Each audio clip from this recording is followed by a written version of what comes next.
बिस्मिल्लाहिर्रहमानिर्रहीम। Saim homeopathic infertility clinic से आपकी खिदमत में हाजिर हूँ। आज का जो टॉपिक है वो भी ख़वातीन के बांझपन के हवाले से है। ख़वातीन के बहुत ज़्यादा केसेस आते हैं, वो कहते हैं कि डॉक्टर साहब एक तो मेरा बच्चा नहीं हो रहा, ये मेरे हार्मोन के टेस्ट भी ठीक नहीं है। तो उसमें पता चलता है कि इस खातून का जो FSH है वो नॉर्मल से ज़्यादा है। FSH से मुराद ये है कि पिट्यूटरी ग्लैंड से एक हार्मोन खारिज होता है जिसको FSH यानी फॉलिकल स्टिमुलेटिंग हार्मोन कहा जाता है। इसका मकसद ये होता है कि मेंसेस को रेगुलर करना और एस्ट्रोजन को खारिज करना और एस्ट्रोजन हार्मोन पैदा करना। और इससे क्या होता है कि मेंसेस जब रेगुलर होते हैं तो उसके बाद इसका ये भी फंक्शन होता है कि एग बने और एग रिलीज़ हो। FSH जो होता है वो ओवरीज के ऊपर काम करता है और एग्स को मैच्योर करता है और एग्स को खारिज करता है। और जो बांझपन का जो अमल होता है उसको नॉर्मल कहता है, यानी हमल करने में मदद कराता है। अगर किसी खातून का FSH नॉर्मल से ज़्यादा है या कम है तो ये भी एक बड़ा मसला है। अगर FSH ज़्यादा है तो इसका मतलब है कि उसके मेंसेस नहीं आएंगे, उसको PCO का मसला हो सकता है, उसका एग रिलीज़ नहीं होगा, उसको बांझपन का मसला होगा, ठीक है, उसके चेहरे पे बाल हो सकते हैं, उसका वज़न बढ़ सकते हैं, उसके मेंसेस रेगुलर होंगे, सही तरह नहीं आएंगे, खुल के नहीं होंगे।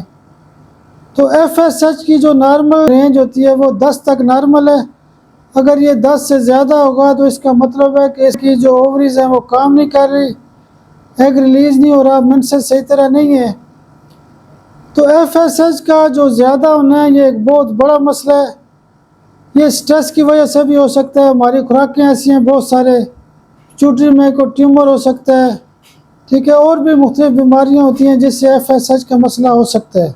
अब हम देखते हैं कि जब हम टेस्ट करवाते हैं किसी का FSH 20 है, 30 है, 40 है, 50 है, तो इसका तो ये मतलब होता है कि उसकी ओवरीज काम नहीं कर रही। ओवरीज काम नहीं करेंगे तो मेंसेस नहीं आएंगे, एग रिलीज़ नहीं होगा, तो ज़ाहिर बच्चा पैदा नहीं होगा। जब भी हमारे पास केस आते हैं और उसमें हम हार्मोन के टेस्ट करते हैं और FSH अगर किसी खातून का हाई है तो हम उसमें क्या करते हैं कि 3 दवाइयाँ सुबह दोपहर शाम इस्तेमाल कर सकते हैं। तो आप ये जो दवाइयाँ होती हैं 3 दवाइयाँ, जिसमें सुबह के वक्त हम फोलिकुलिनम देते हैं। फोलिकुलिनम इसलिए इस्तेमाल करते हैं कि फॉलिकल स्टिमुलेटिंग हार्मोन, यानी जो फॉलिकल्स होते हैं ओवरीज के अंदर जो सेल्स होते हैं वो फॉलिकल की खराबी होती है, यानी अंडा ही नहीं बनता। फॉलिकल नॉर्मल होंगे तो एग्स बनेंगे। फोलिकुलिनम 30 पावर रोज़ाना सुबह इस्तेमाल करते हैं, ओफोरिनम 30 में रोज़ाना दिन को इस्तेमाल करते हैं, और रात को हम क्या करते हैं कि CPR 30 में। उसके अलावा एक ऐसा टिंचर है कि जो FSH को बेहतरीन ठीक करने की सलाहियत रखते हैं, वो टिंचर है अशोका Q पावर में। अशोका के 10-10 कतरे सुबह दोपहर शाम इस्तेमाल करें तो उससे भी आपका FSH नॉर्मल हो सकता है। बाज़ मुश्किल केस भी होते हैं कि जो FSH की तादाद बहुत होती है, 80-90-100 तक पहुंचा होता है। हमारे अल्लाह का शुक्र है इस प्रोटोकॉल से FSH के केस बहुत अच्छे ठीक होते हैं।